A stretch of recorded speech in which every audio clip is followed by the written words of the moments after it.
Bonjour, c'est Pauline, coach LinkedIn chez Madame Branding. Bienvenue sur le podcast Bien dans mon business, votre dose hebdomadaire de joie, d'énergie et de bonne humeur, où chaque semaine je vous livre les clés pour booster votre énergie et votre entreprise. J'espère que vous êtes bien installés, c'est parti. Bonjour à toutes et à tous, j'espère que vous allez bien, j'espère que vous êtes en forme pour ce nouvel épisode de Bien dans mon business. Merci d'être là, merci d'écouter ce podcast. Et cette semaine, on va parler ensemble d'un sujet qui, je pense, va énormément vous plaire. On va parler de positionnement, de votre manière de vous positionner sur votre marché par rapport à votre audience, mais également votre manière de vous vendre. On va parler en fait tout simplement de vous. Et pour parler de ce sujet, j'ai décidé d'inviter Thomas Burbidge pour parler de positionnement avec moi. Vous verrez, la discussion a été très riche, remplie d'exemples, de métaphores. J'ai adoré échanger avec Thomas, j'ai appris beaucoup de choses et je pense que vous allez apprendre énormément de choses. En tout cas, je partage à 300% sa vision. Je le rejoins en tout cas sur beaucoup d'aspects.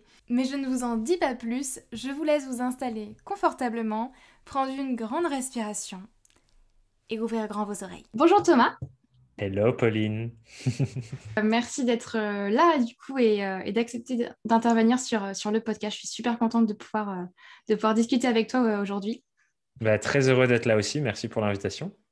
Du coup, aujourd'hui, nous allons parler de positionnement. Alors, est-ce que tu veux peut-être, avant qu'on démarre, te présenter du coup à ceux qui nous écoutent? Ouais, carrément. J'ai déjà enregistré un podcast aujourd'hui, j'ai fait une version dans plein de sens, avec plein de choses. Je vais essayer de faire la version courte cette fois-ci. Et la version courte, c'est que je crée des expériences pédagogiques pour les indépendants, pour les aider à grandir dans tous les domaines de leur vie et construire un business sur mesure sur le chemin. C'est plutôt concis, non? De concis et clair. Donc, par exemple, ça va être quoi comme expérience? Ouais, du coup, pour approfondir un peu, parce que c'est vrai qu'on reste un peu sur sa faim quand on dit que ça. Pour approfondir, en gros, ma réflexion, elle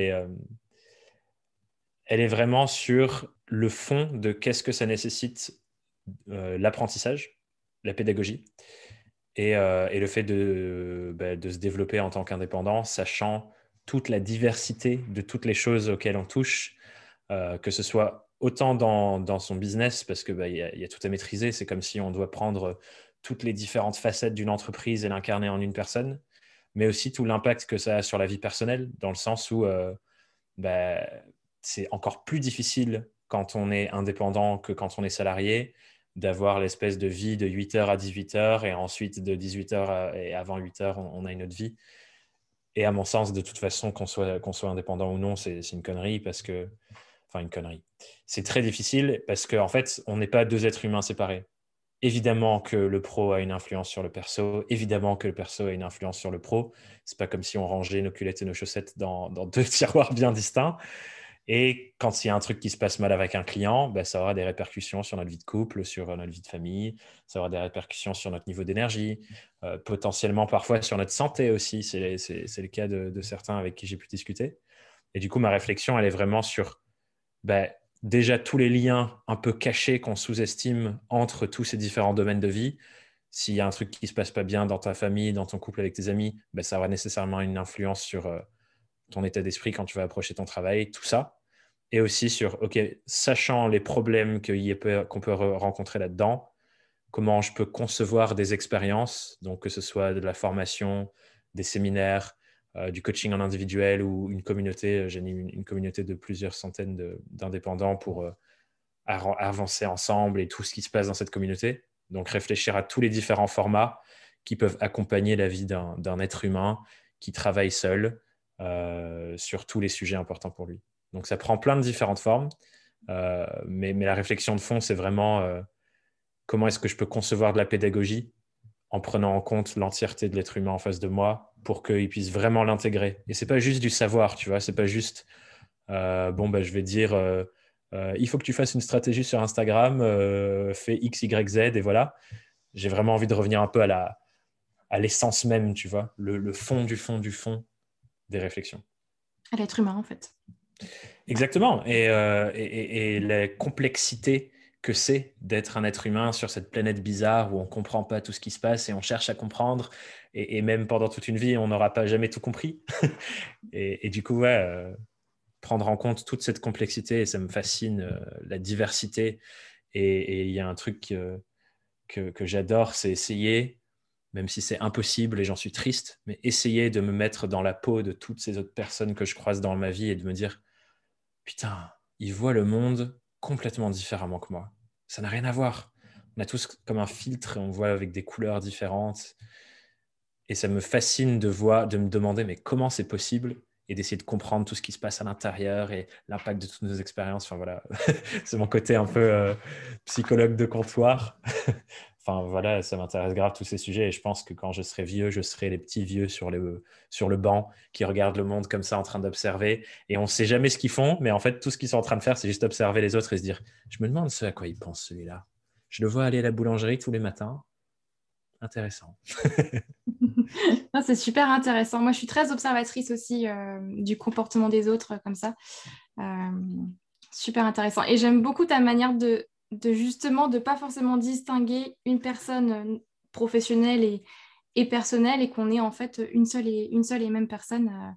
Et je pense que quand on est indépendant, c'est encore plus difficile de séparer sa vie pro et sa vie perso parce que je pense qu'il y a encore plus de liens, encore plus de répercussions. Clairement, clairement. Et je pense que ça vient aussi du fait que quand on est à notre compte, notre travail, notre identité est davantage chargée dans notre travail. Et c'est aussi une des raisons qui peuvent faire que bah, j'ai l'impression que ce qu'on appelle le syndrome de l'imposteur est très présent chez des indépendants parce qu'on s'identifie très fortement à notre production. On se dit, mon travail égale moi. C'est le cas beaucoup pour les métiers créatifs aussi, qui sont très identifiés à leur création. Et du coup, quand on dit c'est pas bien, ou que leurs clients disent il faut retravailler les trucs, bah, c'est comme si on leur disait toi, t'es mauvais. Alors que non, c'est juste ce qu'on a produit et ça n'a rien à voir avec nous. Mais je pense que ça fait ce lien de mon identité dans mon travail fait que c'est d'autant plus difficile d'essayer de tout scinder, de tout séparer et faire des cases hyper clean. Et comme je le disais avant, je pense que c'est pas ça l'objectif en fait. L'objectif, c'est qu'il y ait une harmonie entre le travail et le reste de notre vie, plus que de les séparer. Et c'est pas en fermant les yeux et en mettant des œillères et en essayant de séparer qu'on crée de l'harmonie, à mon sens. Ouais, ouais, tout à fait. Ouais. Et du coup, comment est-ce que tu en es arrivé là? Bonne question. Ben, le début du voyage, c'est des questionnements sur qu'est-ce que j'ai envie de faire de ma vie et quelle place est-ce que je veux offrir au travail dans ma vie, sachant que dans notre société, on passe beaucoup de temps à travailler, mine de rien, dans la forme actuelle des choses. Et ces questionnements, ils sont nés quand j'ai perdu mon père en 2014. Il est mort d'une rupture d'anévrisme, donc ce n'était pas du tout prévu et c'est un truc qui est arrivé un peu du jour au lendemain dans ma vie. Et au tout début, bon, j'ai fait toutes les étapes du deuil qu'on connaît. Mais à un moment donné, quand j'ai enfin décidé de sortir un peu de la phase noire où je voyais tout ce qui m'arrivait comme quelque chose d'horrible et que j'étais une victime et toutes ces choses-là, quand je suis sorti de là, et je raconte un peu sur mon site dans une série d'articles comment j'en suis sorti et toutes ces étapes de réflexion, il y a un moment où j'ai commencé à me demander, OK, sachant qu'il ne reviendra pas, sachant que je n'ai aucun autre choix que de vivre avec, comment est-ce que je peux changer ma perception du truc et me dire, en fait, c'est une bonne chose. Et voir le cadeau qu'il y a derrière cet événement, parce que je préfère me dire qu'il y a peut-être quelque part un petit cadeau que de me dire je suis anéanti pour le reste de ma vie. Et du coup, la première réflexion qui m'est venue, c'est, OK, qu'est-ce que je peux apprendre de la vie de mon père? Qu'est-ce que je peux apprendre de son passage sur Terre? Et que quelque part, peut-être qu'il a voulu me montrer en partant à ce moment-là. Et c'est marrant parce que c'est tombé pile au moment où, quand j'étais gamin, mon rêve, c'était, enfin, ce que je me disais, c'est je veux devenir quelqu'un. Et j'ai grandi en Dordogne et dans un des plus petits collèges-lycées possibles en France, j'imagine, qui était bien pourri en plus. Et du coup, j'étais en mode je veux devenir quelqu'un. Et le moment où mon père est mort, c'était après ma première semaine d'alternance. Je venais d'arriver à Paris à l'université Paris-Dauphine. Donc, c'était genre, je découvrais en mode, waouh, une université de ouf. meilleur en France sur le sujet que vous voulez étudier, c'est le marketing. Et je commençais mon alternance. Et ça faisait une semaine que j'étais en alternance chez Capgemini Consulting, à la direction de la com. Je prenais mon costard tous les matins, j'allais à la Défense, je montais tout en haut d'une putain de tour et tout. Et je me disais, bah, ça y est, je suis devenu quelqu'un. Ça y est, je suis arrivé, entre guillemets. Et il est mort une semaine après le début de ça. Et du coup, en me reconnectant à sa vie, je me suis rendu compte qu'en fait, lui, son chemin de vie, c'était justement que bah, ses parents étaient tous les deux docteurs. Son père, consultant reconnu internationalement, qui a écrit plusieurs livres, qui voyageait partout en Europe il travaillait sur la productivité des usines. Et mon père, qui a été traîné pendant toute son enfance à gauche, à droite, en Italie, à Chypre, à Pologne, tout plein d'endroits. Et qui avait du coup, bah, il y avait beaucoup d'attentes sur ses épaules de réussir, de faire des grandes choses, de faire des grandes et belles études, etc.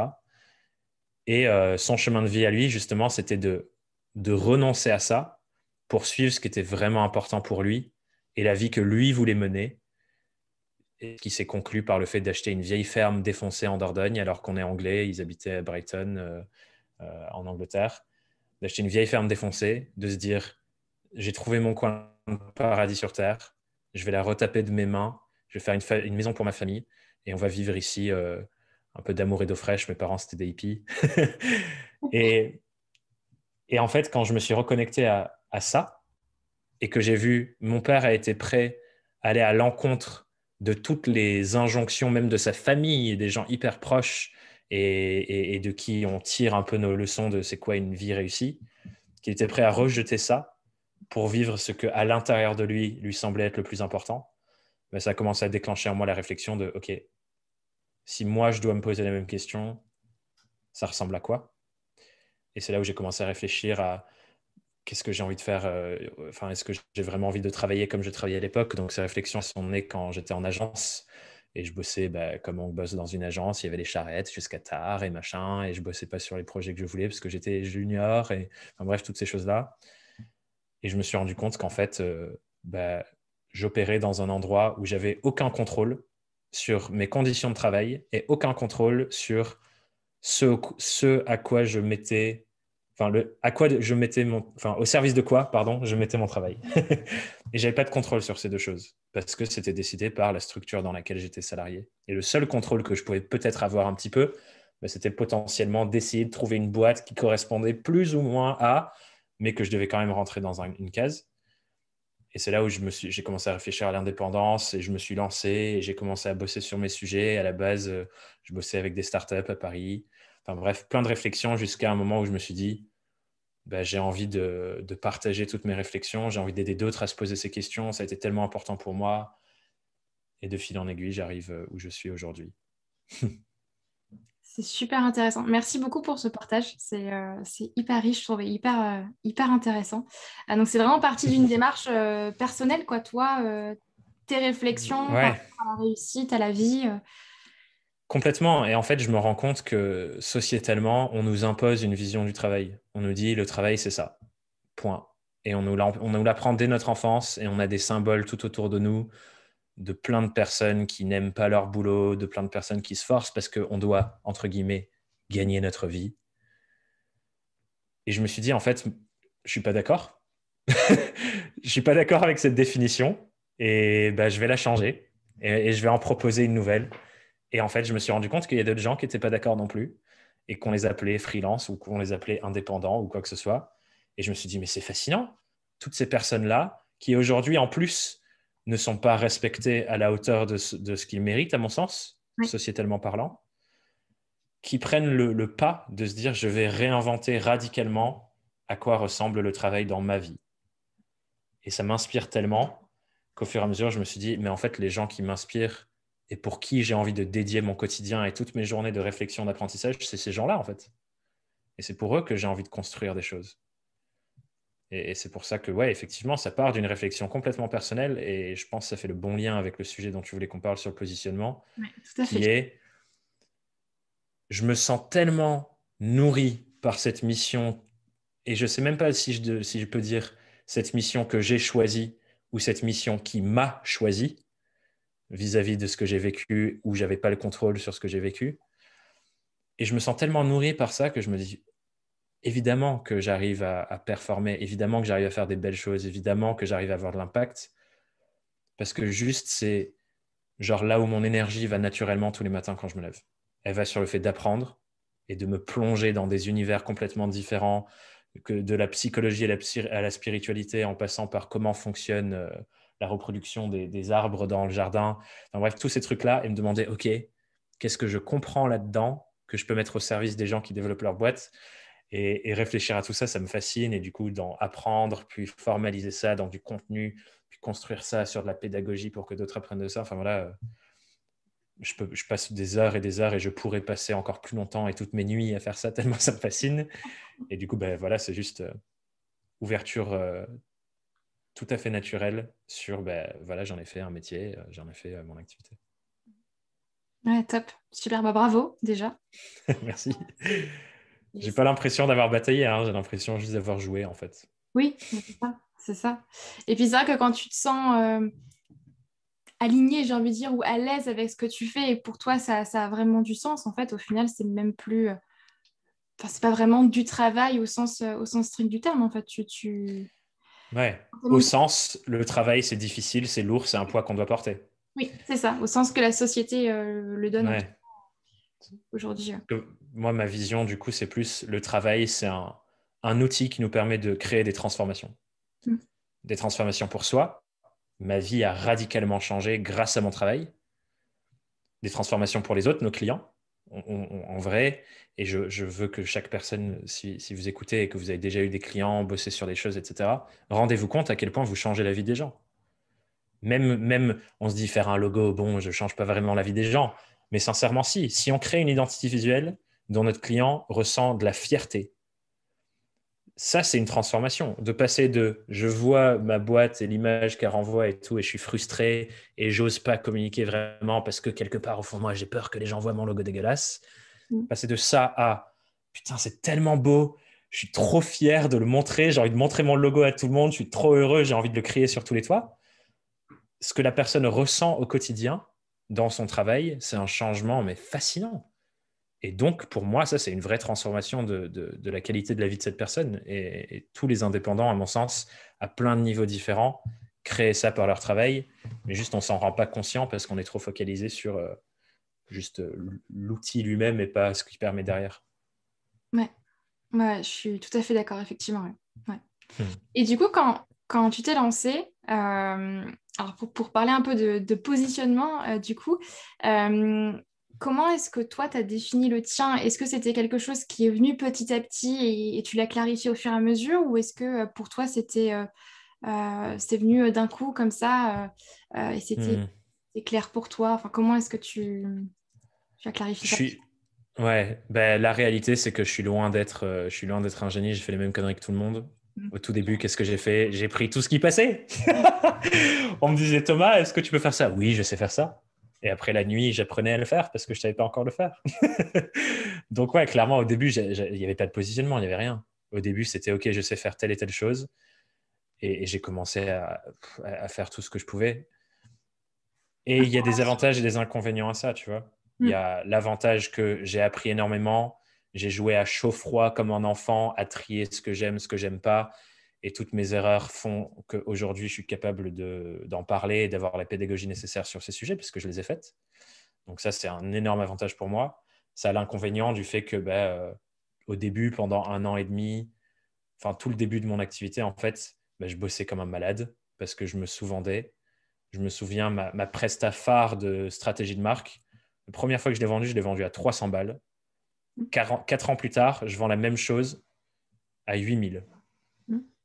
Les mêmes étapes.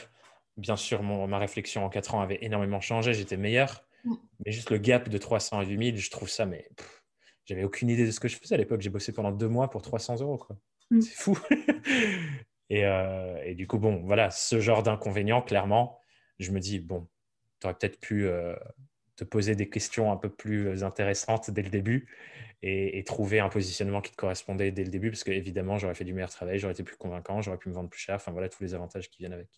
Ouais, mais tu vois, je trouve que moi aussi, j'ai un peu beaucoup touché à tout pendant un bon bout de temps avant de vraiment me focaliser sur un point précis. Mais je trouve que tu vois, cette manière de faire, je trouve qu'elle est nécessaire pour justement savoir aussi ce qui va te plaire, ce dans quoi tu veux vraiment te lancer et du coup, qui tu Complètement. es aussi, quelles sont vraiment tes forces et là où tu as vraiment envie d'apporter de la valeur.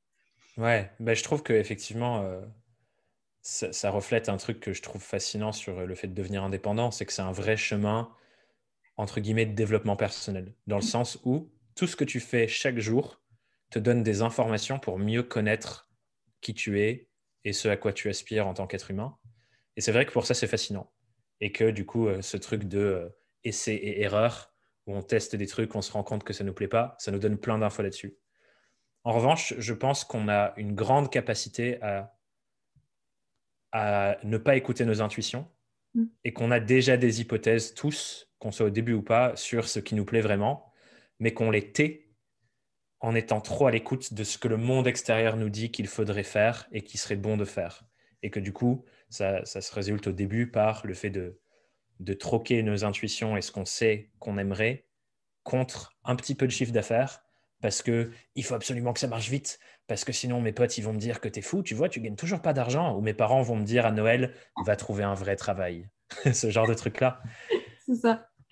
Et je pense que du coup, on a vraiment déjà accès à des infos qui nous permettraient de davantage nous positionner sur des trucs qui nous parlent vraiment et qui parlent vraiment à nos clients pour trouver cet équilibre-là dont on parlera sûrement après, mais qu'on les tait et qu'on se perd un peu dans toute la machination pendant, et j'ai l'impression de l'observer régulièrement, c'est à peu près un an et quelques, jusqu'au moment où on se dit, OK, c'est fini, j'en ai marre, j'ai pas signé pour ça, et on vit tous un peu le switch à ce moment-là, tu vois. Ouais. Et je pense on peut ne pas vivre ces choses comme ça, et on peut plutôt faire le taf, sachant qu'on a déjà plein d'infos sur ce qu'on aime, sur qui on est, sur ce à quoi on aspire.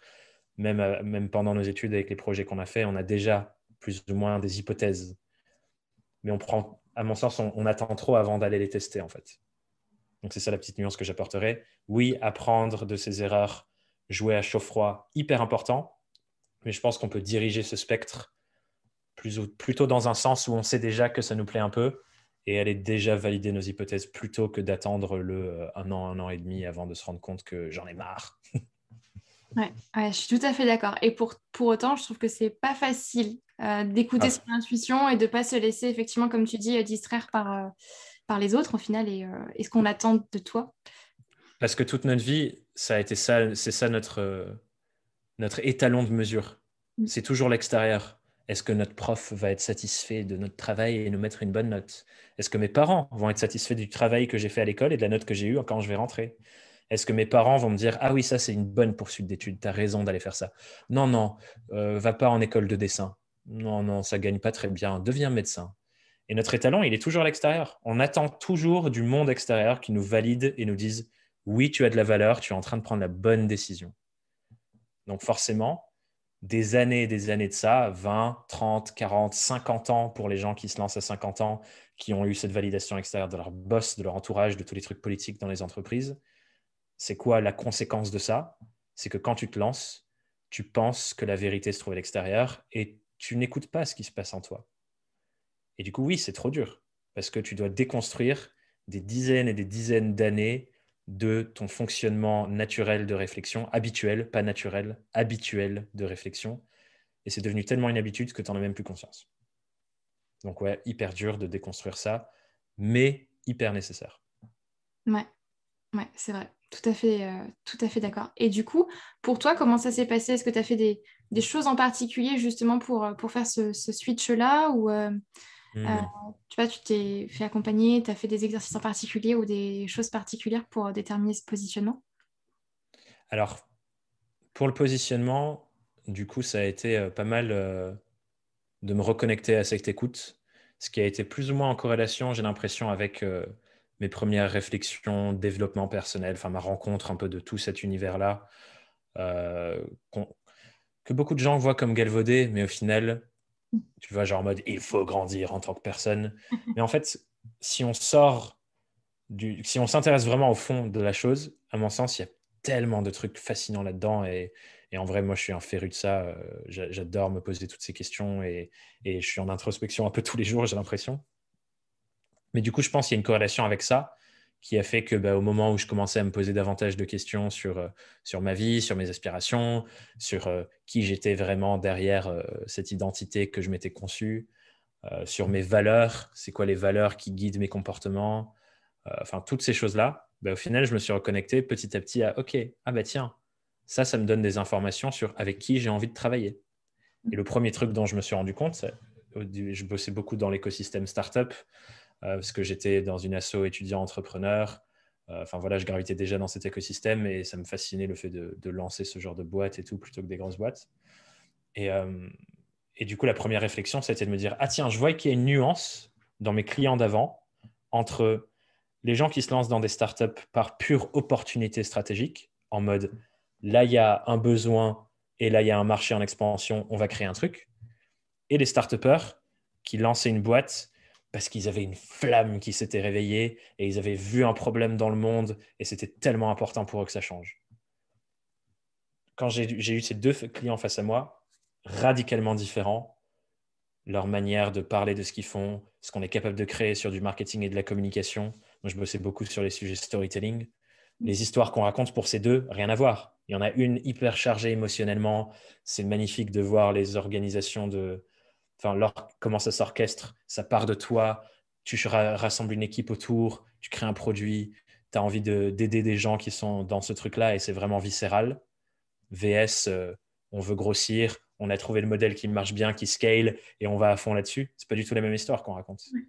Et du coup, ce genre d'infos, petit à petit, je me suis dit, OK, moi, les gens avec qui je veux bosser, c'est plus ceux qui, viscéralement, c'est important pour eux. J'ai commencé à tester, dire ça dans mes rendez-vous. J'ai vu que ça parlait à des clients en face de moi en mode, ah ouais, putain, mais grave, ça me parle tellement de voir l'entrepreneuriat comme ça, plutôt que juste une opportunité business, mais plus comme un truc genre où on s'engage corps et âme à l'intérieur. Et donc, je commençais à créer davantage de liens avec mes prospects. Et du coup, il y en a qui me disaient, Thomas, on a vu toi, on a vu des agences, on veut bosser avec toi parce que on a l'impression que tu nous comprends vraiment, ce que l'agence ne prenait pas le temps de faire. Et là, je me suis dit, ah, ah intéressant. Il y a peut-être un début de positionnement qui commence à se dresser là, n'est-ce pas? Et voilà, du coup, c'est ce genre de truc. Donc, je pense beaucoup de réflexion sur moi, introspection, ce genre de truc. Et aussi, rencontrer des clients et me poser cette question, je pense que c'est cette question qui a fait que j'ai trouvé petit à petit, c'est qui sont les gens avec qui je veux vraiment bosser, pour qui j'ai les compétences de bosser et que ça m'inspire de créer un lien plus profond que la majorité des autres parce qu'ils ne parlent pas à une personne spécifique et ils essaient de parler à tout le monde. Mm. Et déjà là, c'était une différence, tu vois, entre je veux bosser avec des startups, VS, je veux bosser avec des fondateurs de startups et des cofondateurs de startups pour qui le début du chemin, ça a été un choix viscéral et c'était un vrai choix de cœur et de passion et pas juste une opportunité stratégique. Et là, tu vois, hop, on rentre dans un niveau de profondeur qui crée du lien. Et l'objectif du positionnement, à mon sens, c'est que la personne en face se dise, OK, elle me parle à moi la personne. Et ça va au-delà du coup de ce qu'on peut voir, il faut se spécialiser, faire une niche et tout, et dire je suis souvent l'exemple que je prends, c'est dire je suis le community manager des pharmacies. Je trouve ça drôle. Mais tu vois, ça va au-delà de ça. Parce que oui, dire je suis le community manager des pharmacies, si je dirige une pharmacie, je vais dire ah tiens, quelqu'un qui opère dans mon écosystème. Mais si j'arrive à parler directement à l'être humain qui devient mon client, la personne qui va dire Pauline, je veux bosser avec toi, si tu arrives à me parler directement à moi et que je me sens concerné par ce que tu dis ou ce que je lis sur ton site ou ce que je lis dans tes contenus, ça, c'est un autre niveau de lien et c'est un autre niveau de positionnement qui crée beaucoup plus de confiance, à mon sens. Ouais, je suis tout à fait d'accord. Et c'est comme ça aussi que tu attires des clients forcément qui te ressemblent et qui seront bons pour toi, avec qui tu vas aimer travailler et qui vont t'apprendre aussi plein de choses en retour. Ouais, carrément. Et je pense que, tu vois, ça fait un peu lien à ce qu'on disait avant sur le fait de son étalon de mesure à l'extérieur. C'est que toute notre vie aussi, depuis qu'on est gamin, on essaie de plaire à tout le monde. Et on nous enseigne à plaire à tout le monde. Non, non, va pas tirer ta langue, fais pas ça, ou fais pas trop de bruit, la voisine, elle va, patati. parce que faut pas trop brusquer les gens, et il faut que tout le monde nous accueille et nous accepte. Et du coup, pareil quand on fait nos business, pareil quand on se lance, on se rend compte que la plupart des indépendants au début, ils essaient de rester très lisses pour parler à tout le monde parce que, mais non, mais sinon je me ferme des portes et j'aurai aucune opportunité. Il faut vraiment que je parle à un maximum de gens pour avoir des missions. Et c'est contre-intuitif, mais c'est l'inverse qu'il faut faire en fait. Parce que si tout le monde fait ça, quand on essaye de parler à tout le monde, en réalité, on parle à personne parce que personne ne se sent concerné. Est-ce que tu es à Paris, Pauline, ou pas, toi? Non, à Strasbourg. À Strasbourg, mince. C'est quoi la place centrale de Strasbourg, s'il te plaît? La place Un la plus... lieu. Ça va être la place Kléber. Ok. Imaginons, Pauline, pour illustrer un peu, j'espère s'il y a des gens qui ne connaissent pas Strasbourg, prenez la place la plus célèbre de votre propre ville. Mais imagine tu es debout sur la place Kléber et tu te mets comme ça et tu regardes face à toi et tu commences à parler, mais tu regardes personne en particulier, tu parles comme ça. À ton avis, est-ce que tu penses qu'il y a des gens qui vont s'arrêter en se disant ah tiens, cette personne elle est en train de me parler à moi? Tout le monde va t'ignorer.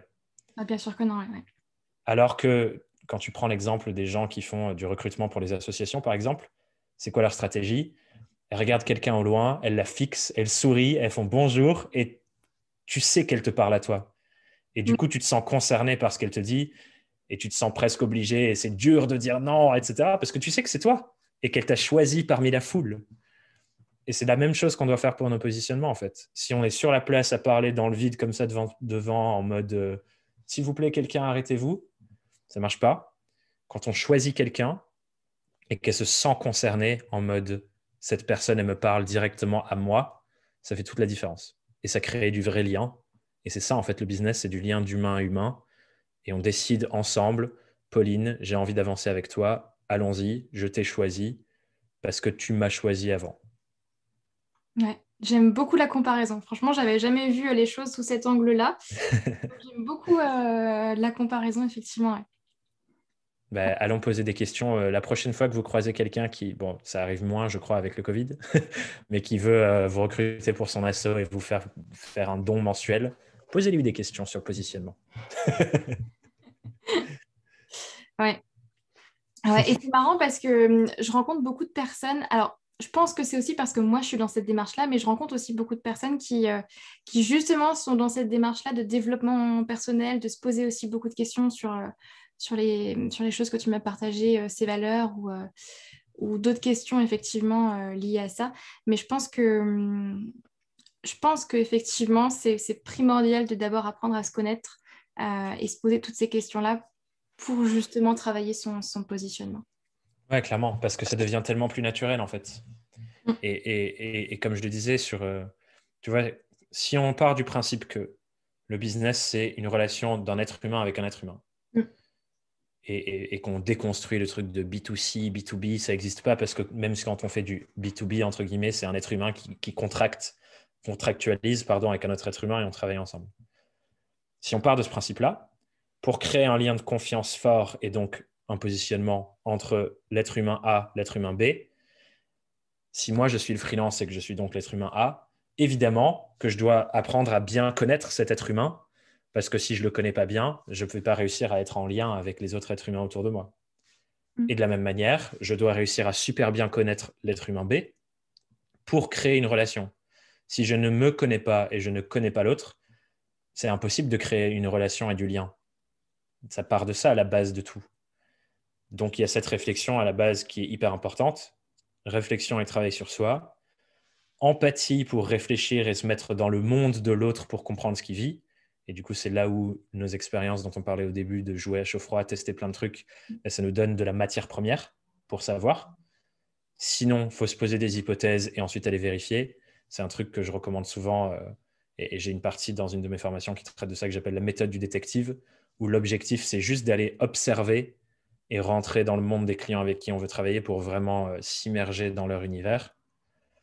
Et du coup, ça, c'est quoi? C'est je comprends l'être humain A, je comprends l'être humain B.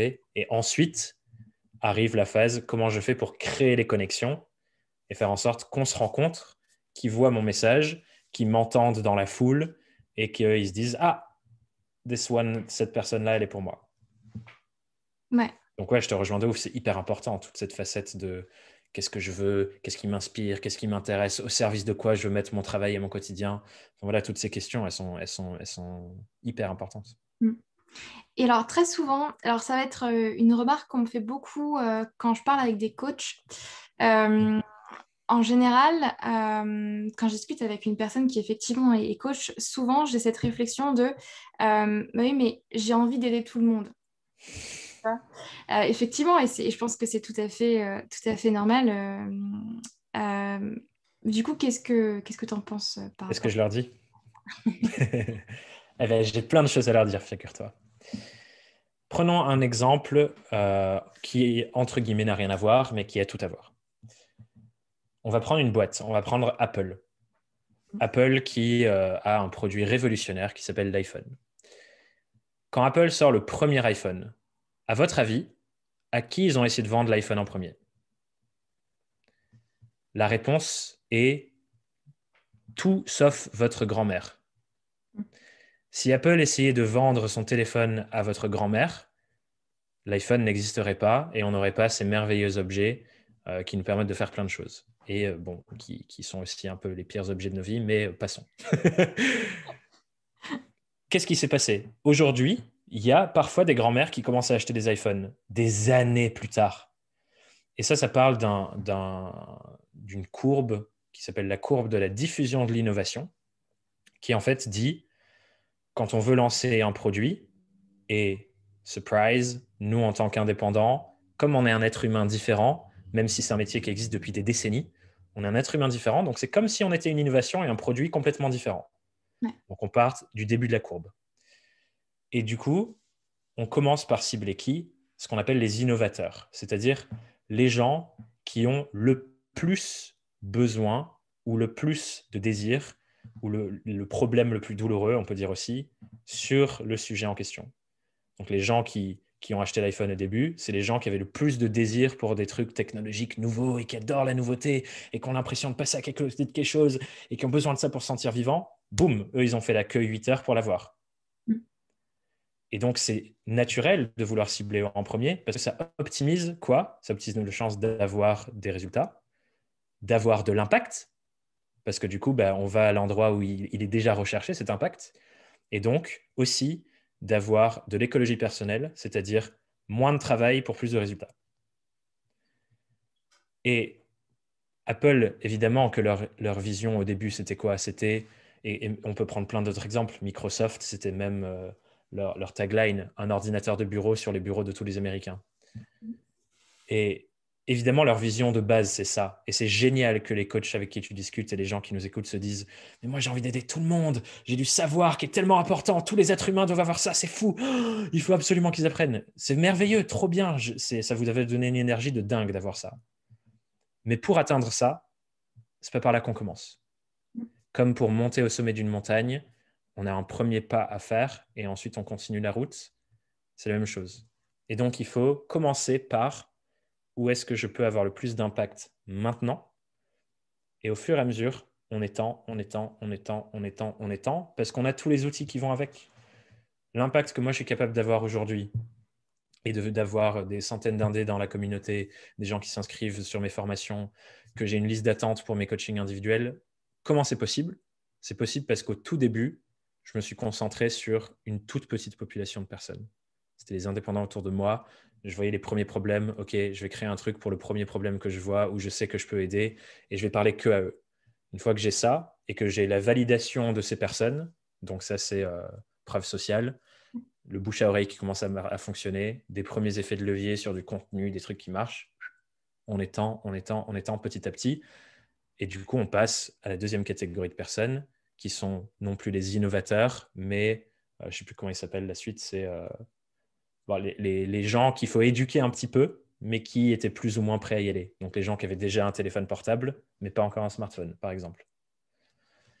Et ainsi de suite. Et on arrive au marché de masse, donc c'est-à-dire tout le monde, qu'à la fin. Et potentiellement que la plupart des gens n'y arrivent jamais. Monsieur et madame tout le monde, il y a tellement de gens pour qui ils n'ont jamais entendu le mot coaching. Ouais. Et si on met toute notre énergie à essayer de convaincre quelqu'un qui a besoin de coaching, alors que de base, il n'en a jamais entendu parler, mon Dieu, mes amis, vous utilisez tellement votre énergie pour des combats qui ne le veulent pas pour l'instant, parce que vous n'avez pas le poids nécessaire pour y faire face. C'est comme si vous étiez en train d'essayer de soulever une montagne tout seul avec vos propres bras. Vous n'avez pas encore les outils, quoi. Et c'est fine. Il n'y a aucun problème avec ça. Même David Laroche, même Tony Robbins, qui fait ça depuis 40 ans. Et j'étais en séminaire avec lui récemment. On était 30 000 en séminaire avec lui. Même lui, il y a des gens qui n'ont jamais entendu parler de lui et à qui il n'arriverait jamais à vendre un coaching. Et ça, je pense que c'est une leçon d'humilité qui est importante pour nous tous. C'est, oui, on veut aider tout le monde, mais qui est-on pour aider tout le monde, bordel? On est un être humain parmi 7 milliards. Aidons les gens qui ont besoin et veulent, les deux en même temps, notre aide, et auprès de qui on va pouvoir créer un lien plus fort de par notre histoire personnelle, de par toute notre unicité en tant qu'être humain, nous quoi. Pas le métier. J'adore. Je suis parti dans mon truc, je suis désolé. Non, mais il n'y a pas de souci, mais j'adore ta vision et je suis vraiment à 100% d'accord avec toi. Et puis j'adore toutes tes comparaisons. Ouais, j'adore faire ça, des métaphores un peu. On m'avait répondu à ma newsletter un jour en disant Thomas, c'est vraiment la newsletter des métaphores alambiquées. Et je me suis dit, tiens, c'est pas mal, j'aime bien, je valide. Ouais, c'est vrai que moi, j'en utilise pas assez dans mes contenus. Mais en fait, ça permet de vraiment avoir des grosses prises de conscience, tu vois, parce que c'est super facile à comprendre. Et ça, c'est un truc qui me vient de toutes mes recherches et d'explications sur la pédagogie, mes apprentissages sur comment on fait de la pédagogie et on éduque, c'est qu'il faut rentrer dans le monde de l'autre. Mm. Et du coup, les métaphores, ces petits trucs comme ça permet de hyper facilement rentrer dans ce que l'autre a déjà dans sa conscience et sa compréhension. Et ça permet de faire des switches parce que du coup, on dit « Ah oui, c'est bon, j'ai compris. » Alors que j'aurais pu dire exactement la même chose, ma courbe, les machins, les trucs comme ça. Et on ne comprend pas parce que c'est trop technique, tu vois.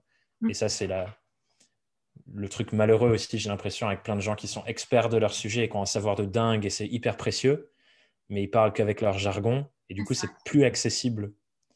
Et du coup, c'est deux métiers différents. Mais je pense qu'on a tous à gagner à essayer de se dire comment je fais pour que, et les coachs, c'est le même sujet, ce que je sais qui est important pour l'autre, comment je fais pour qu'il l'intègre dans son monde à lui. Et on revient à ce que je disais au début, on ne vit pas dans le même monde. On ne voit pas les choses de la même manière. On peut voir un même événement et le relater d'une manière complètement différente. Et je pense qu'il faut, ça revient à ce que je disais sur l'empathie, à mon sens, c'est une compétence indispensable quand on est indépendant, c'est de bosser sur ça, c'est de bosser sur l'empathie et d'être capable le plus possible d'opérer à partir de le monde de l'autre. Et s'effacer nous et arrêter d'être que concentrés sur nous-mêmes. Ouais, c'est vrai. C'est vrai, de se mettre à la place de l'autre, effectivement. Ouais. Et c'est pas toujours évident. Hein. Tu vois, quand on reçoit un mail incendiaire de notre client, c'est difficile de se dire ah, je me demande ce qu'il est en train de vivre, ça doit pas être facile. Mais quand on arrive à avoir ça, quand on arrive à prendre de la distance, et des fois il y a des choses à faire, tu vois, tu reçois le mail, tu fais une pause, tu arrêtes, enfin, voilà, il y a des processus à mettre en place. Mais quand on y arrive, ça change vraiment tout. Et il y a une phrase qui vient je crois que ça vient du bouddhisme, qui dit notre pouvoir se trouve dans l'espace microscopique entre stimulation et réaction. Stimulation, je reçois le mail. Réaction, qu'est-ce que je fais de cet événement? C'est quoi l'action que je mets en place? Est-ce que j'appelle mon client pour qu'on en parle? Est-ce que je vais pleurer sous ma couette? Est-ce que je lui réponds en mode « Vous n'avez pas le droit de me dire ça! J'arrête la mission! » Et la qualité de notre réaction aura beaucoup d'impact sur la suite. Et tout ça, ça se trouve dans est-ce qu'il y a plus ou moins d'espace entre stimulation et réaction et qu'est-ce que je fais de cet espace-là? Et du coup, il faut cultiver le fait d'ouvrir le plus possible l'espace pour ne pas être en réaction pure à nos émotions, mais vivre l'émotion, accepter son message et se demander en conscience qu'est-ce que je fais de ça? Qu'est-ce que je peux faire qui est vraiment à mon service et au service de tout le monde? Ouais. Ça, c'est un gros travail que j'ai dû faire, tu vois. Parce qu'au début, forcément, tu prends tout pour toi parce que ton activité, c'est un peu ton bébé, c'est à toi et tu y attaches quand même beaucoup d'importance. Donc j'ai tendance effectivement à vraiment tout prendre pour moi. Ça a été un travail assez dur à faire. Ouais, encore une fois, comme on disait au début, ton activité égale ton identité, et du coup, tu as l'impression qu'on attaque ton identité et qu'on dit, Pauline, tu es mauvaise, tu n'es pas bien, tu es un être humain qui ne mérite pas la vie. Dans notre inconscient, il y a un petit truc qui nous dit ça, hein, et c'est pas vrai. C'est pas vrai. Juste d'être vivant, on a une infinie valeur. Et, et on fait tous des erreurs, et des fois, même, même quand on fait pas d'erreurs et qu'on reçoit ce genre de truc, ça ne parle pas de la qualité de l'être humain qu'on est parce qu'elle est toujours parfaite. Ça parle juste d'une situation, un truc qui arrive. Et tiens, il faut qu'on réussisse à débloquer cette situation. OK, Mm. comment on fait? Ouais, ok, top, top. Et du coup, est-ce que tu penses qu'on est forcément obligé de se spécialiser ou pas? Très bonne question aussi. Si je reviens à ce que je disais tout à l'heure, du coup, euh, pourquoi est-ce qu'on spécialise? C'est ça la question importante. Et j'ai un épisode de podcast qui s'appelle L'injonction de la spécialisation où je décortique tout le truc si vous voulez aller l'écouter. Il dure 1 heure, mais je vais faire une version allégée ici. En gros, je me suis posé la question de, OK, tout le monde dit il faut se spécialiser, il faut trouver une niche. Mais pourquoi est-ce que tout le monde dit ça? La raison pour laquelle tout le monde dit ça, c'est que ça crée de la confiance, comme on disait tout à l'heure. Si je dis je suis le community manager des pharmaciens et que en face de moi j'ai un pharmacien, il va se dire ah, cette personne, elle est pour moi. Elle travaille pour mon industrie. Ça veut dire que je la rends crédible, je la perçois comme crédible sur mes sujets et donc de confiance sur mes sujets. Et donc le fond, c'est ça. Le fond, c'est on veut créer du lien de confiance et que la personne nous voit comme crédible pour ses sujets. Mais il n'y a pas que en se spécialisant qu'on peut créer cette confiance. Et à mon sens, du coup, on reprend cette analogie de l'être humain qui travaille avec l'être humain et on commence à créer un lien. Donc on a A et B et on a le lien entre les deux. Et du coup, il y a, à mon sens, 4 manières de créer cette confiance. Il y a 4 niveaux de confiance et on peut agir sur les 4 niveaux. Le premier niveau, c'est la confiance de mon client envers moi. Et la question à se poser, c'est comment je fais pour que mon client me fasse davantage confiance? Et là, on a plein de leviers.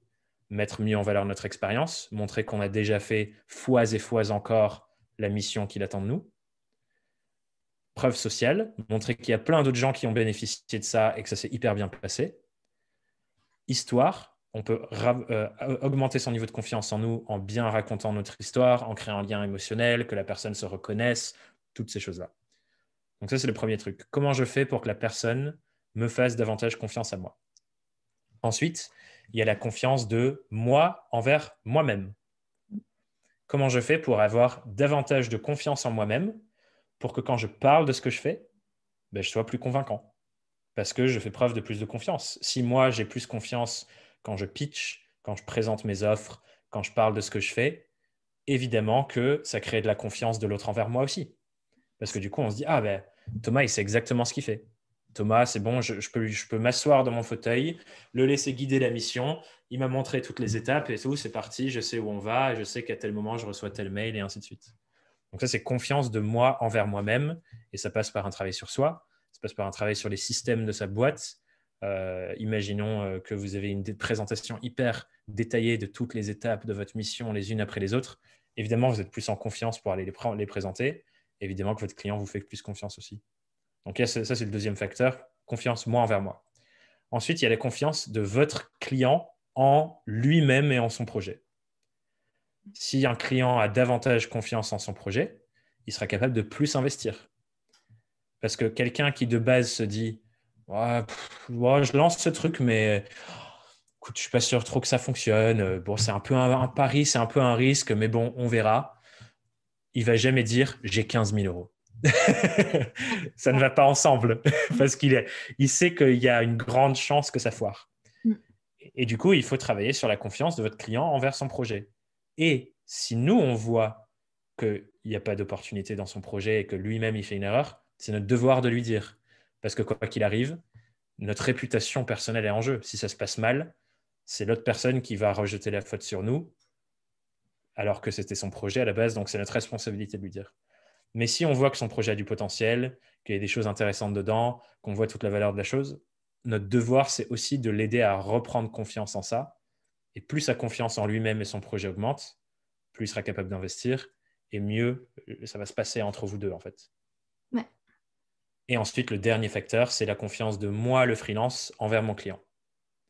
Si je n'ai pas confiance en mon client, donc en son projet par exemple, ou en sa capacité à bien me briefer, ou en sa capacité à bien mener le projet, ou en sa capacité à me payer à l'heure, évidemment que je vais moins bien présenter, je vais inconsciemment quelque part vouloir qu'ils disent non, et du coup je ne vais pas mettre toutes les chances de mon côté pour que ça se passe bien.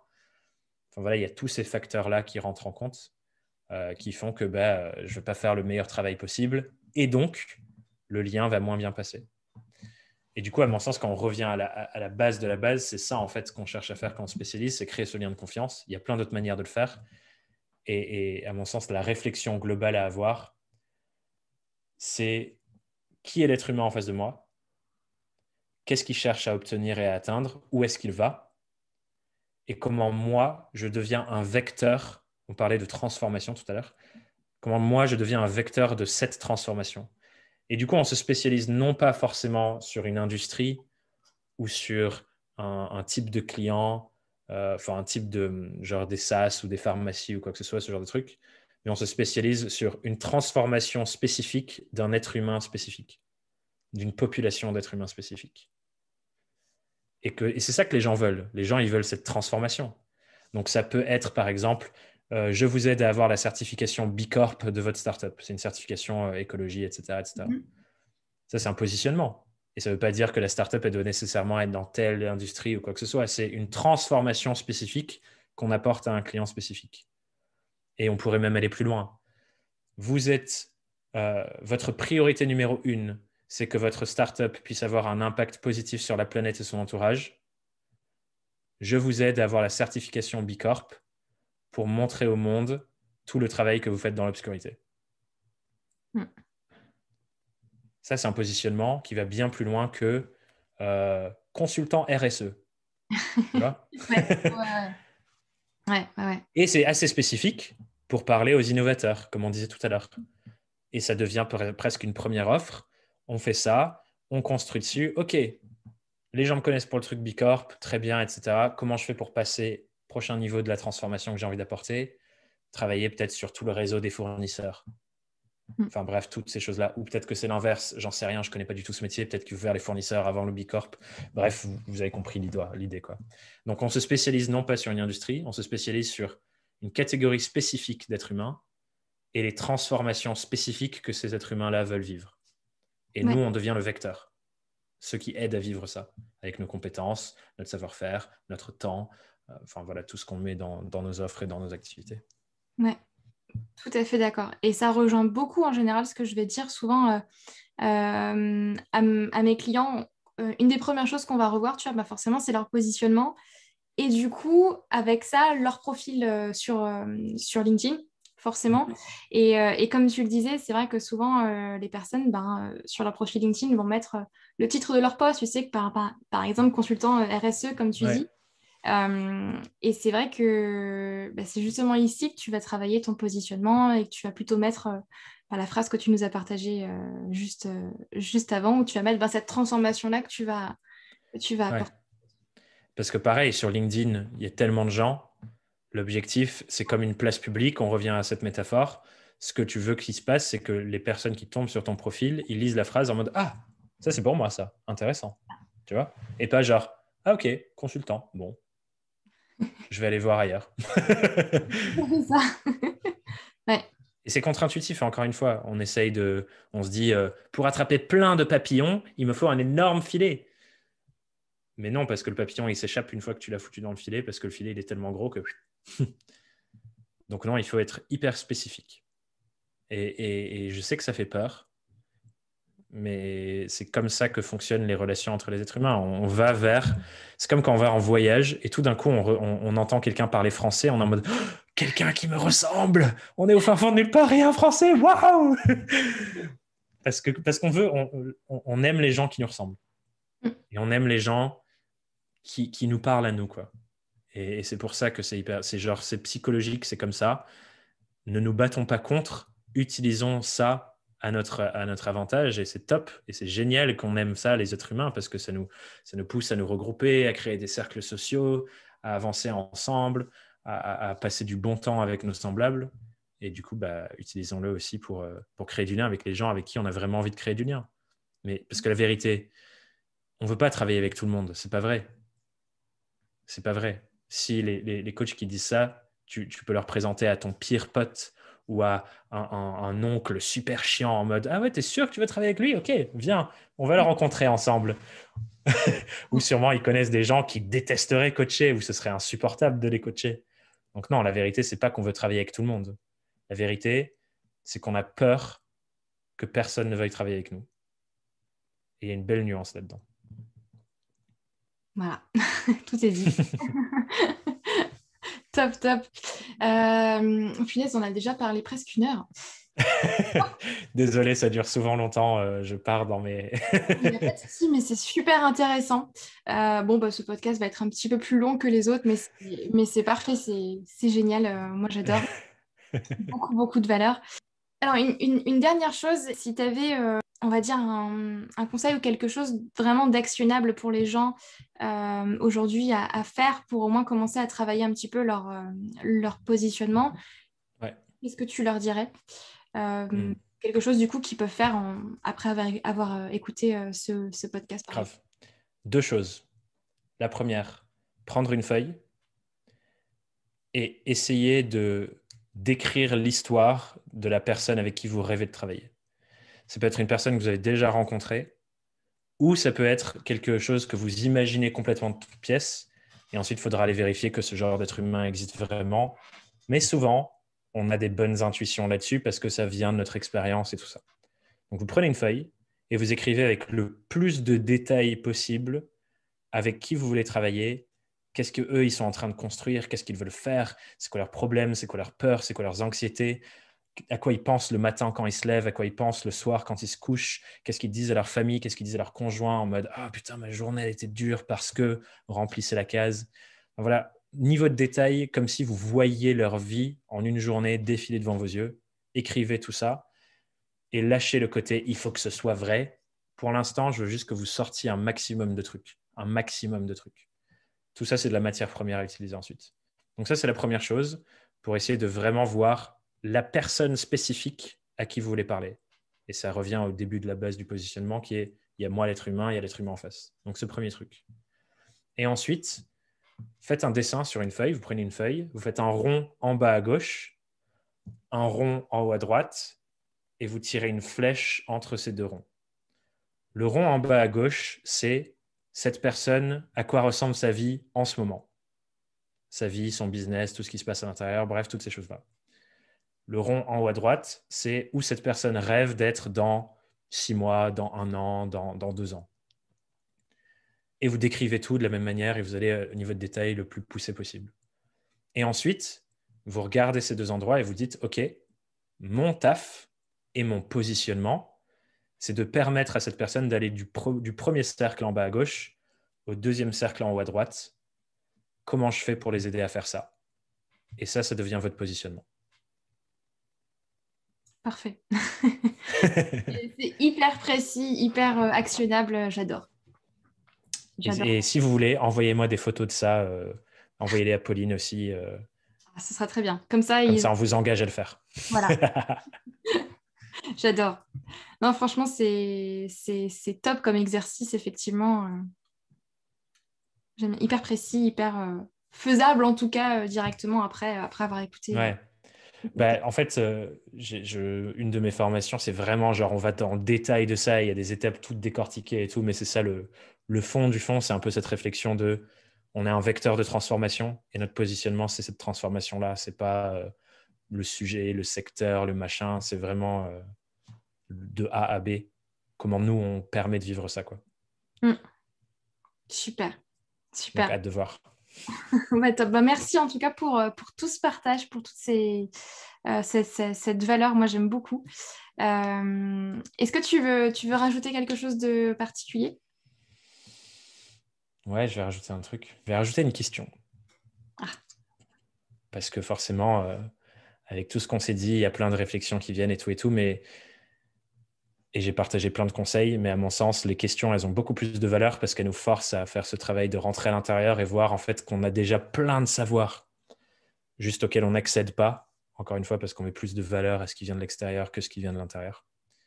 Du coup, j'ai posé une question et ma question, c'est si tu avais la certitude d'être aimé, d'être accepté et d'être accueilli, peu importe ce que tu faisais, qu'est-ce que tu ferais? Et on va terminer sur ça, je pense. Amen.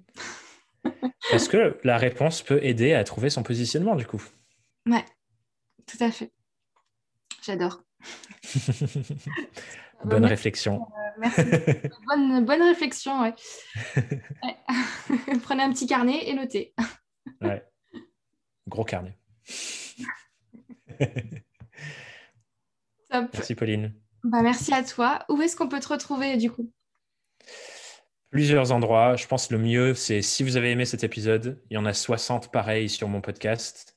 Donc, vous allez sur thomasburluch.com/podcast. Envoyez-vous les 60. Clairement, il y a plein de choses à l'intérieur à trouver.